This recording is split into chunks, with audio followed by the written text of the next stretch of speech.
راستے کھلتے ہیں. میں چند روایتیں رزق کے معاملے میں آپ کی خدمت میں عرض کروں گا. درود بھیجے گا محمد و آل محمد. صلی اللہ محمد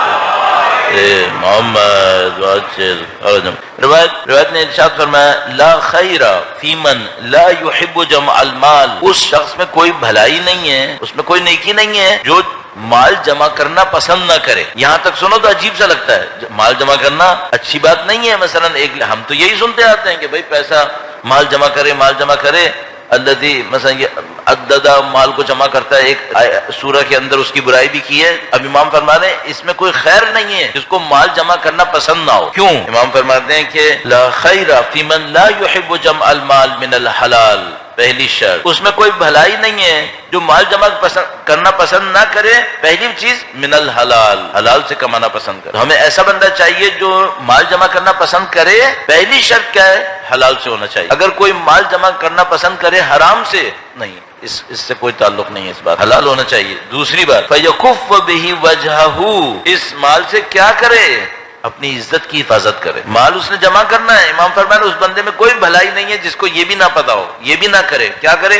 مال جمع کرے, حلال سے جمع کرے. کیوں جمع کر رہا ہے؟ شو بازی کے لیے نہیں کر رہا ہے, طاقت لینے کے لیے نہیں کر رہا ہے. چاہتا ہے میں لوگوں کے سامنے بے عزت نہ ہو جاؤں. اچھا آپ کہیں گے مال کے ذریعے عزت لینا چاہتا ہے؟ نہیں, ہاتھ پھیلانے کی بے عزتی, اس سے بچنا چاہتا ہے. کیسا نہ ہو کہ میں لوگوں کے سامنے محتاج نظر آؤں کہ میں دوسروں کا محتاج ہو گیا ہوں, یہ نہیں چاہتا. وہ چاہتا ہے اپنی عزت کی حفاظت کرے. تو مثال کے طور پر کیا وہ مثلا ایسی جگہوں پہ خرچ کرے گا جس کا مطلب یہ ہے کہ وہ دنیا کو دکھائے میرے پاس کتنا پیسہ ہے؟ نہیں, اس کی بات نہیں ہو رہی. اس کی بات ہو رہی ہے پیسہ جمع کرتا ہے, حلال سے جمع کرتا ہے عزت کی حفاظت کرنے کے لیے, تاکہ سامنے ہاتھ نہ پھیلانا پڑے. اور وَيَغْزِي بِهِ دَيْنَهُ, اس کے ذریعے سے جو دین کا لفظ ہوتا ہے عربی میں وہ قرض کے لیے استعمال ہوتا ہے, لیکن اس سے بڑھ کر بھی استعمال ہوتا ہے.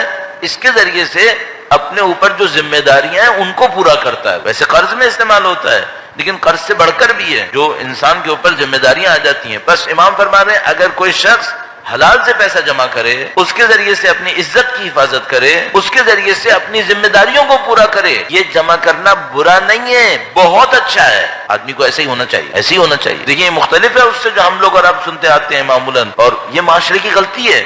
اب ہمارے معاشرے میں ایک یہ غلطی ہے کہ وہ سمجھتا ہے دیندار ہونے کا مطلب ہے مجھے غریب ہونا چاہیے, مجھے ان چیزوں کے پیچھے نہیں جانا چاہیے تھا. ایک اور ہے وہ کہتا ہے جس کے ہاتھ میں جتنا پیسہ ہے اس بات کی نشانی ہے کہ اللہ اسے پسند کرتا ہے. یہ سیریس ہے. بعض قومیں ہیں ہمارے پاس, آپ کے ہمسائیگی میں بھی تھوڑے فاصلے پر ہیں, مثلا ان کے نزدیک جس کے پاس جتنا پیسہ ہے اس کا مطلب کیا ہے؟ یہ اللہ کا محبوب بندہ ہے. نہیں بھائی, ایسی کوئی بات نہیں ہے. سب سے زیادہ پیسہ تو پھر فرعون کے پاس تھا, وہ کہاں سے اللہ کا محبوب بندہ تھا؟ یہ جو بڑے بڑے ظالم و جابر بیٹھے ہیں ان کے پاس پیسہ تھا, وہ کہاں سے اللہ کے محبوب بندے تھے؟ تو پیسہ ہونا یہ دکھائے کہ اللہ کا محبوب بندہ کون ہے؟ نہیں, قطعاً ایسا نہیں. اہل بیت نے تو مسلسل اس کے خلاف ارشاد فرمایا. یہاں تک کہ ایک شعر مشہور ہے کہ مولا نے فرمایا کہ ہم اللہ کی اس تقسیم پہ راضی ہیں کہ خدا ہمیں علم دے اور ہمارے دشمنوں کو مال دے. ہمیں علم دے, رضینا بالقسمت الجبار فینا, ہم خدا کی اس تقسیم پہ راضی ہیں کہ ہمیں علم دے اور ہمارے دشمنوں کو مال دے. امام نے جو فرمایا وہ 3 شرط ہو گئی. حلال کمائے, اس کے ذریعے اپنی عزت کی حفاظت کرے. یہ نہیں کہا اس کے ذریعے عزت کمائے کہ مثلا پیسے کی شوبازی کر کے عزت کمائے, نہیں, اپنی عزت کی حفاظت کرے. اچھا یہ بھی عرض کرتا چلوں, اپنی عزت کی حفاظت میں سے ایک جگہ وہ ہوتی ہے جہاں کوئی واقعاً مشکل میں ہے, مجھ سے مانگنے آیا ہے. اب عزت کی حفاظت یہ ہے کہ مجھے دینا ہے. ایک جملے میں ایک حدیث میں امام نے فرمایا کہ اگر کوئی شخص مستحق, واقعی مستحق تم سے مانگ رہا ہے تو اس نے اپنی عزت تمہارے حوالے کر دی ہے, نہ دے کر اپنی عزت برباد مت کرو, دو اسے کچھ. تو یہ جو آدمی امام نے فرمایا, یہ جو روایت فرمائی, وہ کون سی جگہ پر ہے؟ جہاں انسان اپنی عزت کی حفاظت کر رہا ہے. 2 طرح سے عزت کی حفاظت کرتا ہے. ایک تو یہ کہ دوسروں کے سامنے خود ہاتھ نہیں پھیلاتا. دوسری بات یہ کہ اگر کوئی واقعی کوئی مستحق اس کے سامنے آتا ہے تو اس کے پاس کچھ اتنا ہوتا ہے کہ دے سکے, اور اپنے آپ کو نہ دینے کی بے عزتی سے نکال لے, اور اپنے فرائض کو انجام دیتا ہے. ایک جگہ پہ کوئی ضرورت پڑ گئی, مثلا فریضہ اس کے اوپر ہے, اس فریضے کو انجام دے گا, حج پہ, زکوٰۃ پہ, خمس پہ. ایک روایت اور ہمارے پاس موجود ہے, تیزی سے وہ بھی عرض کرتا ہوں, پھر ایک چند روایت اور بھی عرض کرنی ہے. درود بھیجے گا محمد و آل محمد کا. محمد آل محمد.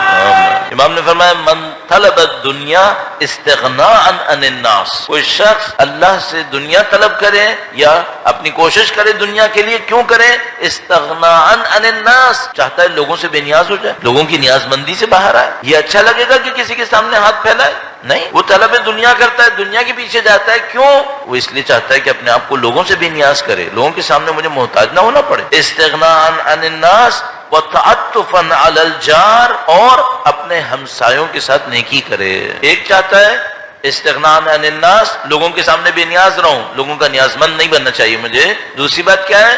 اپنے ہمسایوں کے ساتھ نیکی کرنا چاہتا ہے۔ اب ہمسایوں کو آپ پھیلا بھی سکتے ہیں، ظاہر ہے اس کے ذوی الحقوق ذوی الارحام صلہ رحم وہ بھی اس میں شامل ہے، ہمسائے بھی شامل ہے، ہمسایوں کے ساتھ نیکی کرنا چاہتا ہے۔ امام فرماتے ہیں جو یہ طلب کرے کہ لوگوں سے بے نیاز ہو جائے اور ہمسایوں پہ نیکی کرے، کیسے ہوگا؟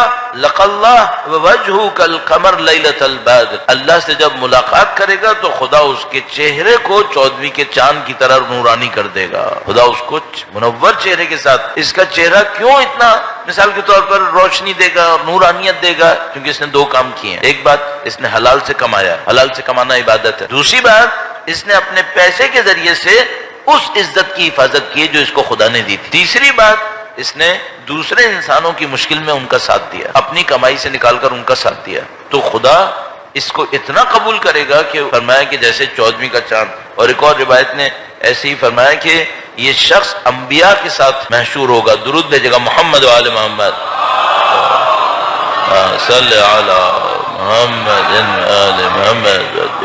ایک مسئلہ ہوتا ہے کہ انسان کمائی میں محنت کرتا ہے، کمائی میں اپنے آپ کو تھکاتا ہے، اللہ کو یہ پسند ہے۔ کوئی یہ نہ سوچے کہ خدا ہم سے بس یہ چاہتا ہے کہ میں ایسی کمائی کروں جس میں کوئی محنت نہ ہو، نہیں، اگر ایسی کمائی کرنی پڑے جس میں محنت ہو خدا کو پسند ہے۔ بلکہ ایک روایت میں آج ہی دیکھ رہا تھا، امام نے فرمایا کہ اگر کسی شخص کے پاس حلال کمانے کا موقع ہو اور وہ کہے کہ نہیں میں یہ کام نہیں کروں گا چونکہ کام چھوٹا کام ہے، میں نہیں کروں گا، امام فرمایا خدا اس کو حرام میں مبتلا کرے گا۔ اس نے کیوں حلال کو چھوڑا تھا؟ یہ سوچ رہا تھا کہ نہیں میں بڑا آدمی ہوں، میں بڑا کام کروں گا، میں چھوٹا کام نہیں کروں گا، نہیں نظر آ رہا کوئی اور کام، چھوٹا کام کر لو، حلال سے تو کماؤ کم از کم۔ امام فرمایا اگر اس نے اس وجہ سے چھوڑ دیا اس کے ساتھ ایک مشکل آنے والی ہے، اس کو حرام سے کمانا پڑے گا، پھر یہ حرام کی طرف جائے گا۔ اور اگر اپنی محنت پہ کمائے تو کیا ہوگا؟ چند روایتیں میں آپ کی خدمت میں عرض کروں گا۔ یہ اللہ کے نبی سے روایت، من اکل من کد یدہ مر علی الصراط کالبرق الخاطف، جو اپنی محنت سے کمائے، اپنے ہاتھ سے کمائے، وہ پل صراط پر بجلی کی تیزی کے ساتھ گزر جائے گا، خدا اس کو وہاں پہ نہیں روکے گا۔ من اکل من کد یدہ حلالا فتح له ابواب الجنہ، فتح له ابواب الجنہ یدخل من ایہا شاء، جو اپنے ہاتھ سے کمائے محنت سے، اس کے لیے خدا جنت کے ابواب کو کھول دے گا، دروازوں کو کھول دے گا، جس سے مرضی چاہے داخل ہو۔ اس میں ایک راز ہے کہ جس سے مرضی کا مطلب کیا ہے؟ من اکل من کد یدہ، جو اپنے ہاتھ سے کمائے، کان یوم القیامہ فی عداد الانبیاء ویاخذ ثواب الانبیاء، تو وہ قیامت کے دن انبیاء میں شمار ہوگا اور وہ انبیاء کا ثواب حاصل کرے گا۔ یہ کس کی باتیں ہیں؟ جو اپنی محنت سے کماتا ہے، حلال کماتا ہے۔ یہاں پہ ایک اور پوائنٹ بھی ہے، کم ہوتا ہے تو خدا سے شکوہ کرتا ہے، راضی رہتا ہے۔ اگر اس کو پتا ہو کہ حرام سے کماؤں تو زیادہ ملے گا، حلال سے کماؤں کم ملے گا، پھر بھی حرام پہ نہیں جاتا تو خدا سے شکوہ کرتا ہے، میں تیری خاطر حلال کما رہا ہوں، کم ملتا ہے مجھے، صبر کرتا ہے۔ جیسے ہی وہ یہ کام کرتا ہے بس اس کا مقام خدا کے نزدیک بلند ہو جاتا ہے، خدا متعال اس کو پسند کرتا ہے۔ ایک روایت میں فرمایا اللہ کے نبی نے، میں کچھ آداب سکھانے کی خاطر بعض اوقات مجلس میں کچھ چیزیں کہہ دیتا ہوں، کوئی برا نہ مانے، میں اس ڈر سے کہتا ہوں کہ آئندہ اگر میں نے نہیں بولا اور یہ پھیل گیا تو کیا ہوگا؟ یہ جو تبرک دیا جاتا ہے یہ اس نے نہیں دیا جاتا کہ یہاں پہ بیٹھ کے کھانا ہے، یہ تبرک گھر لے جانے کے لیے، یہاں بیٹھ کے کھانے کے لیے نہیں ہوتا۔ تو اگر کوئی یہاں پہ بیٹھ کے کھا رہا ہے تو میں اس سے درخواست کروں گا، مجلس کے آداب میں سے ہے کہ کوئی چیز کھانے پینے کی نہیں ہونی چاہیے، صحیح ہے؟ اور اسی طریقے سے جن لوگوں کو مثال کے طور پر پان اور سپاری اور چھالیاں والیاں کھانے کی عادت ہے ان سے بھی میں درخواست کروں گا تھوڑی دیر کے لیے صبر کر لو، تمہاری صحت پہ کوئی برا اثر نہیں پڑے گا، بلکہ شاید کوئی اچھا اثر پڑ جائے گا انشاءاللہ تعالی۔ یہ میں کیوں کہتا ہوں؟ مجھے کیا برا لگے گا کوئی یہاں پہ کھانا کھائے؟ مجھے تو برا نہیں لگتا مثلا، لیکن میں کیوں کہہ رہا ہوں؟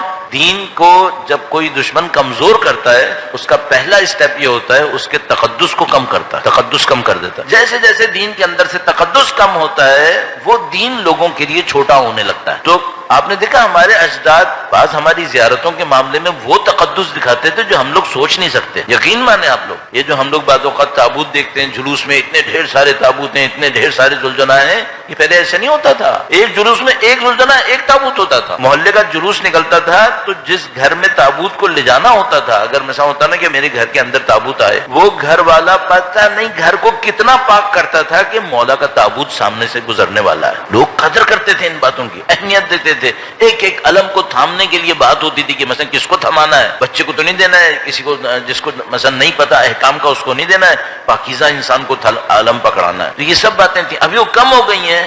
دیکھیں ابھی مجلس کا تقدس چلو چلے گا جو کچھ بھی ہے، میں ابھی بتا نہیں سکتا کہ اصل میں کیا ہوتا تھا. میں نہیں کہوں گا، چونکہ میں کہوں گا تو لوگ کہیں گے مولانا بہت زیادہ ہو گیا، ہم یہ نہیں کر سکتے. ٹھیک ہے نہیں کر سکتے، کم سے کم کام کیا کرو، اتنا ادب آداب کا خیال کر لو کہ بالکل ہی آپے سے باہر نہ چلا جائے معاملہ. آپ یقین مانو ایران میں انقلاب سے پہلے لوگ مجلسیں سن رہے ہوتے تھے، ان کے سامنے چائے چل رہی ہوتی، مٹھائی چل رہی ہوتی. یہ یہاں تک پہنچتا ہے پھر معاملہ. اب الحمدللہ میں جب 84 میں ایران گیا، اس وقت تک بھی انہوں نے اتنا کنٹرول کر لیا تھا کہ مجلس جیسے ہی شروع ہوتی تھی چائے سرو کرنا بند کر دیتے تھے، کہتے نہیں بس اب مجلس شروع ہو گئی. ورنہ پہلے اس بیچ میں چلتا رہتا تھا. ابھی اگر میں کہیں مجلس پڑھ رہا ہوتا نا، کوئی تبرک دینا شروع کرتا ہے تو میں اس سے کہتا ہوں ابھی مت دو، مجلس ہو رہی ہے، تبرک مجلس سے پہلے دو یا مجلس کے بعد دو. اسی طرح اگر کوئی کوشش کرتا ہے تو میں اس کو منع کر دیتا ہوں. اچھا اس دوران میں ایک آدھ معاملہ ہوا ہے. وہ ایک دفعہ کسی کو میں نے کہا، اس نے بعد میں آ کر کہا مولانا مجھے شوگر تھی اور وہ شوگر بہت زیادہ ڈاؤن ہو رہی تھی اس لیے مجھے کھانا پڑ گیا. وہ ایک علیحدہ مسئلہ ہے، تو عذر ہے. عذر میں تو پتہ نہیں کیا کچھ صحیح ہو جاتا ہے، وہ ایک علیحدہ معاملہ ہے. میں روٹین کی بات کر رہا ہوں. تو میں ایک بار پھر مولا سید الشہداء کی اس عزاداری کی مزید فروغ کے لیے، اس سے جو برکتیں ہماری نسلوں کو نصیب ہو رہی ہیں اس میں مزید اضافے کے لیے درود بھیجیں محمد و آل محمد پر.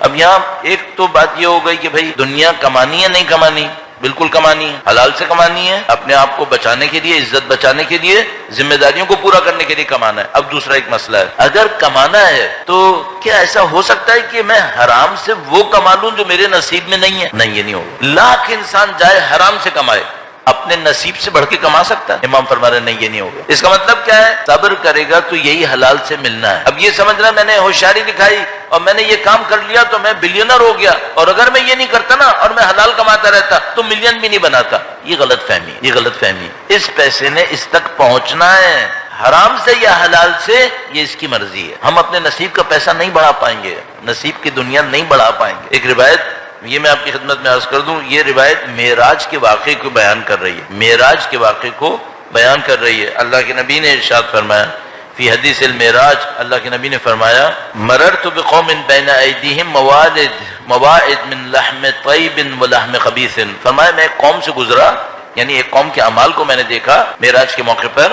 ان کے سامنے ایسے کھانے رکھے تھے جو بہت پاکیزہ گوشت کے تھے، اور ان کے سامنے ایسے کھانے بھی رکھے تھے جو انتہائی بدبودار نجس گوشت کے تھے. اور وہ قوم پاک و پاکیزہ حلال گوشت کو چھوڑ کر بدبودار سڑے ہوئے گندے گوشت میں سے کھا رہے تھے. اللہ کے نبی فرمانے میں نے معراج میں دیکھا ایک قوم ہے، اس کے سامنے دو کھانے رکھے ہیں، ایک بہت خوبصورت ہے، پاکیزہ ہے، حلال گوشت کا ہے، خوشبو آ رہی ہے.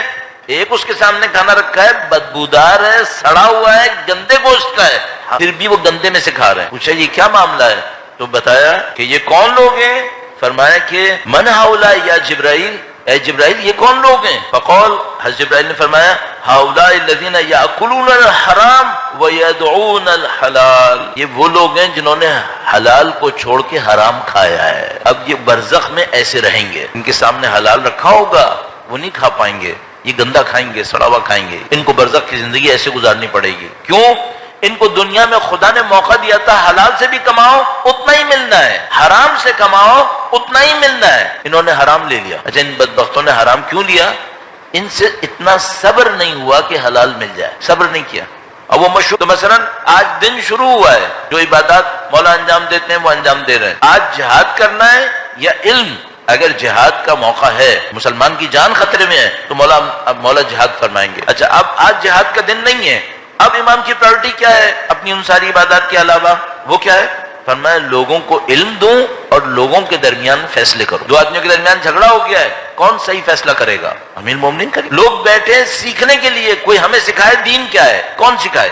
امیر مومنین سکھائیں گے. یہ پرائرٹی ہے. جب یہ بھی ہو جاتا تھا تب فرمایا تیسرے مرحلے میں جب جہاد سے فارغ ہوتے تھے تو لوگوں کو تعلیم دیتے تھے اور حکم کرتے تھے. فَإِذَا فَرِغَ مِن ذَلِكَ، اور جب اس سے فارغ ہوتے تھے اشتغل فی حائط لہ یعمل فیہ بیدہ، تو جب اس سے بھی فارغ ہوتے تھے تو اس باغ میں جا کے کام کرتے تھے جو ان کا تھا، اپنے ہاتھ سے کام کرتے تھے اور اس وقت بھی ذکر خدا کرتے تھے. یہ ہماری اور آپ کی پرائرٹیز. اگر معاشرے میں مسلمانوں کی جان پہ بنی ہوئی ہے، مجھے حق نہیں ہے کہ میں کہوں میں نہیں جاتا، مسلمان جائے وہ اس کی جان ضائع ہو جائے، نہیں میں نہیں کر سکتا، مجھے جان بچانی پڑے گی. اگر یہ مسئلہ نہیں ہے تو میری پرائرٹی کیا ہے؟ علم حاصل کرو. علم حاصل کرو، لوگوں کے اندر سے جہالت کا خاتمہ کرو، لوگوں کے فیصلوں میں ان کو مدد دو کہ وہ صحیح فیصلہ کر سکیں. کیا مطلب صحیح فیصلے کیوں کرنے ہوتے ہیں؟ حق کو حقدار تک پہنچاؤ، ظالم کو اس کو دبا کے رکھو، حق کو حقدار تک پہنچاؤ، مظلوم کا ساتھ دے دو. یہ دو پرائرٹی. جب یہ دو نہیں ہے تب جاؤ اپنے لیے کام کرو اور اپنے ہاتھ سے کماؤ. یہ مولا کا دستور تھا. جب کماتے تھے تب بھی ذکر خدا کرتے تھے. ہر صورت میں ذکر خدا اپنے اندر رکھنا ہے. تو عزیزان محترم، یہ ایک بیلنسڈ لائف سمجھ میں آتی ہے، ایسی گزارنی چاہیے. اب اس کے لیے ایک روایت مشہور و معروف ہے، کئی دفعہ آپ نے دوسروں سے بھی سنی ہوگی، میں بھی ان کو شاید 2-3 دفعہ عرض کر چکا ہوں، حتیٰ یہاں پر بھی باقی جگہوں پہ بھی، لیکن آج وقت اختتام پر ہے. انشاءاللہ کل اس روایت کو میں آپ کی خدمت میں عرض کروں گا. اگر ابھی تیزی سے عرض کروں گا تو پھر اس کا مفہوم ہم سے مس ہو سکتا ہے. درود بھیجیں محمد و آل محمد پر. اللہم صلی علی محمد و آل محمد وعجل فرجهم. تو اس بات کا خلاصہ کیا ہوا؟ خلاصہ یہ ہوا کہ نمبر 1، انسان کو طلب حلال کرنا ہے. اس کو کوئی نہ چھوڑے کہ وہ کہے کہ میں نہیں کروں گا، کوئی اور کما کے مجھے دے. قطعاً ایسا نہیں ہے. اور قطعاً ایسا نہیں ہے اگر کوئی یہ کہے مولانا جو میری کمائی کا ٹائم تھا نا میں اس میں بھی قرآن پڑھ لیتا ہوں. نہیں، ایسی کوئی عبادت نہیں چاہیے جو انسان کو حلال کمانے سے روکے. میں اس دوران میں نمازیں پڑھوں گا، قرآن پڑھوں گا، نہیں معلوم دعائیں پڑھوں گا، نہیں ایسی کچھ نہیں چاہیے. حلال کے ٹائم پہ حلال کمانا ہے. پہلی بات کیوں کمانا ہے؟ دوسروں کے سامنے محتاجی نہ ہو. بالکل کلیئر، دوسروں کی محتاجی نہیں چاہیے. امام نے فرمایا، نبی نے فرمایا کہ جو اللہ کی راہ میں اپنے اہل و عیال کے لیے محنت کرتا ہے وہ وہی ثواب پائے گا جو اللہ کی راہ میں جہاد کرنے والا پائے گا. اللہ کو پسند ہے یہ. تیسری بات، کیا اس سے بڑھ کر کوئی کام ہے؟ ہاں وہ کام ہے. وہ کیا ہے؟ معاشرے میں ظلم کا خاتمہ کرنا. ظلم ختم کرو. تو مثال کے طور پر کوئی کہے مولانا میں تھوڑا کماؤں گا، اپنا وقت لگاؤں گا اس بات پہ کہ معاشرے میں ظلم نہ ہو. بالکل صحیح ہے، کم کما لو، کوئی مسئلہ نہیں. کم کمائے، باقی وقت لگائے اپنا کس بات کے اوپر؟ معاشرے سے ظلم کا خاتمہ کرے، عدل کو لے کے آگے بڑھے، مظلوم کا ساتھ دے. تو مثال کے طور پر کسی نے مجھ سے کہا کہ میں زیادہ کما سکتا ہوں، زیادہ کماؤں گا تو میں اس میں مشغول رہوں گا، لیکن اگر میں کم کماؤں تو میں سوشل ورک کر سکتا ہوں. تو میں کیا بولوں گا اسے؟ دو راستے ہیں. زیادہ کماؤں، لوگوں کو ڈونیشن دوں گا، وہ سوشل ورک کریں. کم کماؤں، خود سوشل ورک کروں گا.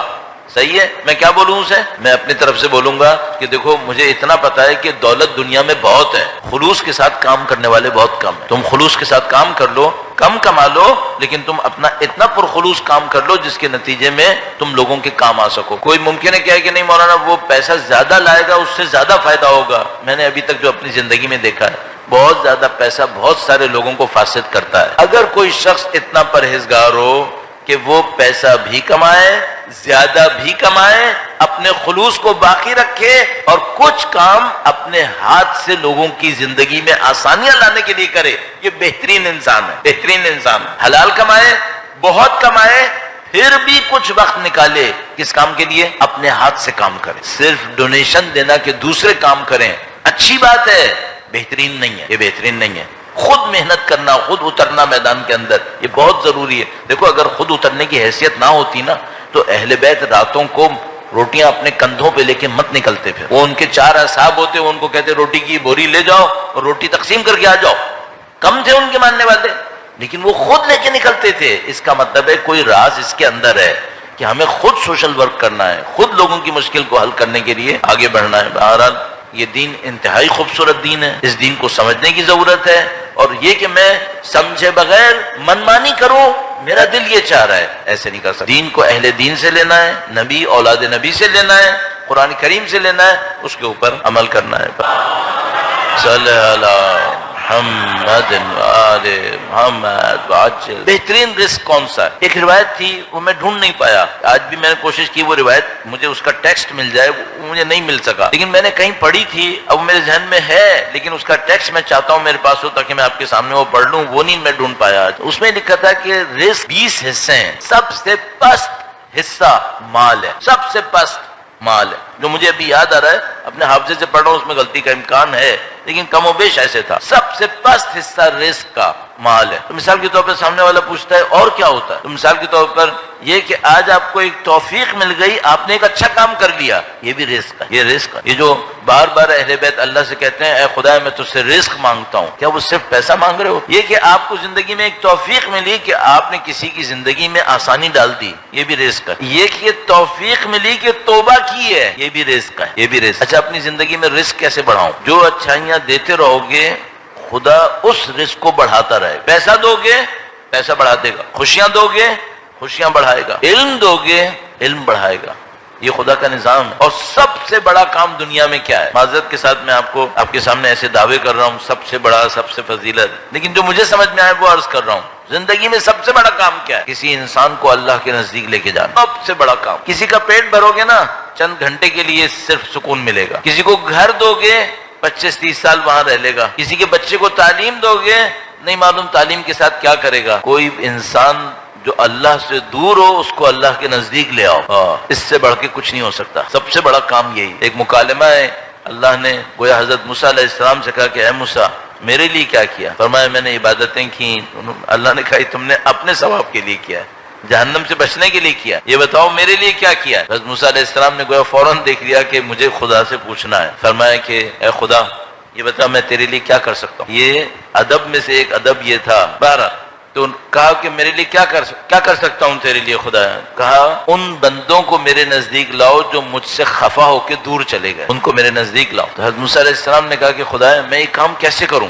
وہ تو ناراض ہو کے چلا گیا، اپنی جہالت میں چلا گیا، نادانی میں اسے نزدیک کیسے لاؤں؟ کہا اس کو یاد دلاؤ کہ میں نے اس کو کتنی نعمتیں دی ہیں، کو میری نعمتیں یاد دلاؤ۔ شرم کرے گا تو واپس آئے گا۔ انسان ایک کام کرے، اپنی نعمتوں کو یاد کرے جو اس کو خدا نے دی ہیں، استغفار کرے، حمد کرے۔ یہ دو کام اگر انسان اپنی زندگی میں سنبھال لے، استغفار کے لیے میں نے عرض کر دیا روزانہ 70 مرتبہ، روزانہ 100 مرتبہ استغفار کرو۔ اچھا مجھے کہتے ہوئے اچھا نہیں لگتا، لیکن تسلی کے لیے عرض کر رہا ہوں کتنے منٹ لگ جائیں گے؟ 4 منٹ 5 منٹ؟ اچھا نہیں لگ رہا مجھے کہتے ہوئے کہ میں کہوں 5 منٹ لگ جائیں گے، 1 گھنٹہ بھی لگتا تو شاید کرنا چاہیے تھا، لیکن اس میں تو 5 منٹ لگیں گے۔ اب زندگی میں 5 منٹ کتنے ضائع کرتا ہوں میں بے حساب، اس پہ کیوں نہیں وقت لگاتا؟ جو بھی انسان یہ کہتا ہے نا میرے پاس عبادت کا وقت نہیں ہے، میرے خیال میں 99% جھوٹ بولتا ہے۔ وقت ہوتا ہے، توجہ نہیں ہوتی، دلچسپی نہیں ہوتی، صرف یہ مسئلہ ہے۔ وقت بہت ہے، وقت کا مسئلہ نہیں ہے۔ ڈرائیونگ کر رہے ہو ذکر کر سکتے ہیں، کچھ بھی کر سکتے ہیں۔ بہرحال ایک استغفار اور ایک خدا کی حمد یہ زندگی کا حصہ ہونا چاہیے۔ ایک روایت، بہت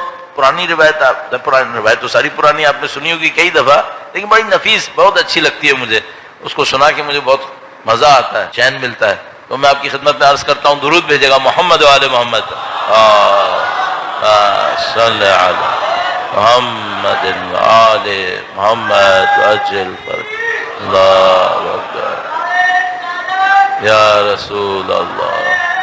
اس میں روایت میں بیان کرتے ہیں کہ ایک عرب کا مطلب یہ نہیں کہ وہ جاہل ہوتے تھے، عرب کا مطلب یہ کہ جو شہر کے ادب آداب سے ذرا دور ہوتے تھے۔ جب ہم لوگ ایسے لوگوں کو دیکھتے ہیں تو ہمارے ذہن میں فوراً ایک نیگیٹو چیز آتی ہے۔ مثلا میں آپ سے کہوں شہری اور میں آپ سے کہوں دیہاتی، تو آپ کے ذہن میں دیہاتی سے کیا آئے گا؟ جاہل، اجڑ، گنوار، نعوذ باللہ تعالی۔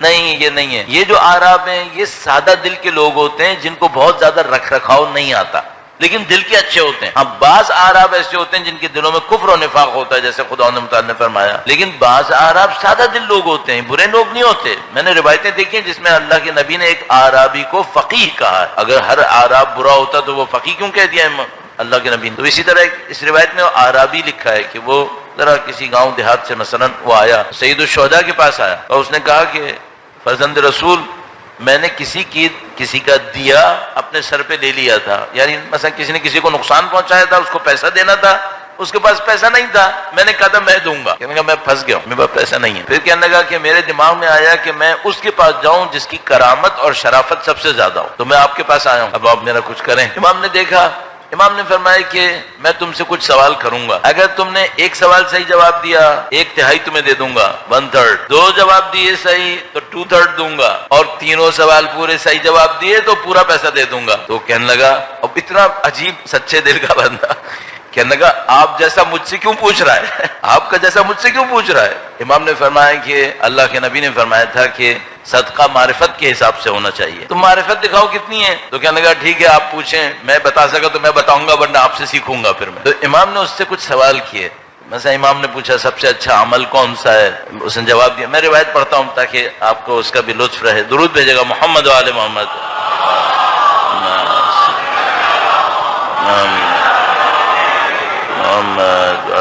امام نے پوچھا کہ ای الاعمال افضل، کون سا عمل سب سے زیادہ فضیلت رکھتا ہے؟ جواب میں کہا الایمان باللہ۔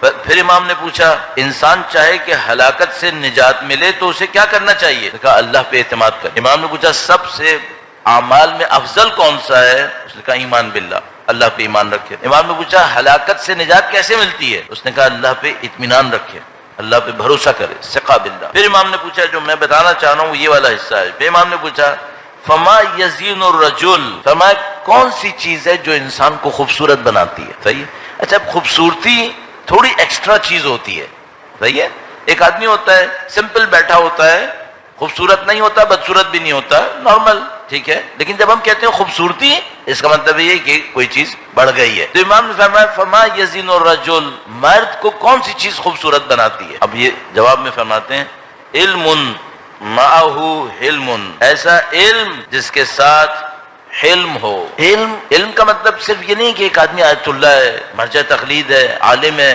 ہماری ٹرم کے اندر علم کوئی بھی علم ہو سکتا ہے۔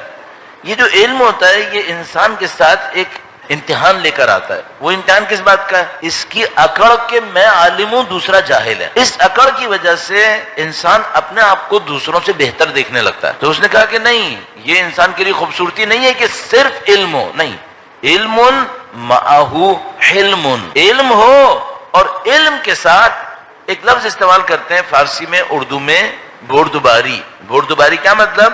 ذرا سنگینی ہو انسان کے اندر۔ کیا مطلب؟ کسی نے تعریف کی اچانک، جس کو آپ لوگ عوامی زبان میں کہتے ہیں وہ چوڑا ہو گیا، نہیں ایسا نہیں ہونا چاہیے۔ کہیں موقع ملا اونچا ہونے کی، وہ ایک دم سر پہ بیٹھ گیا، نہیں ایسا نہیں ہونا چاہیے۔ ایسا ہمارے پاس روایت موجود ہے کہ تمہارے اوپر تمہیں حقیقت ایمان اس وقت تک نہیں ملے گا جب تک ساری دنیا تعریف کرے تم پہ اثر نہ پڑے، ساری دنیا تمہاری دشمن بن جائے تم پہ اثر نہ پڑے، ایسا ہونا چاہیے۔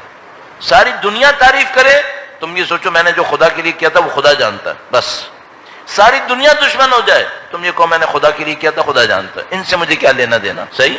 علم کے ساتھ حلم ضروری ہے، اکڑ یہ نہیں چاہیے، بردباری چاہیے۔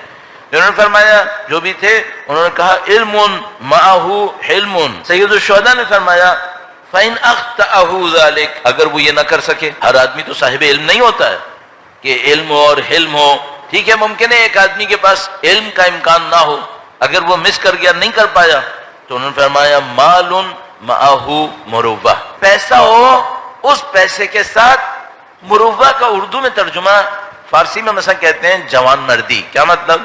یعنی میں اگر انگلش کا ایک لفظ لوں ڈگنیٹی، آنر، وقار، اردو میں کہوں گا اس کو وقار، پروقار انسان ہو۔ پروقار کیسا ہوتا ہے؟ آپ نے دیکھا ہوگا، آپ ایک لفظ استعمال کرتے ہیں ہم لوگ کہتے ہیں سستا امیر۔ سستا امیر کون سا ہوتا ہے؟ پیسے کی شو مارتا ہے، ایک گاڑی لے کے آئے گا سب کے سامنے اس کو وہ یوں ایکسیلریٹ کرے گا اور یہاں پارکنگ میں لگائے گا۔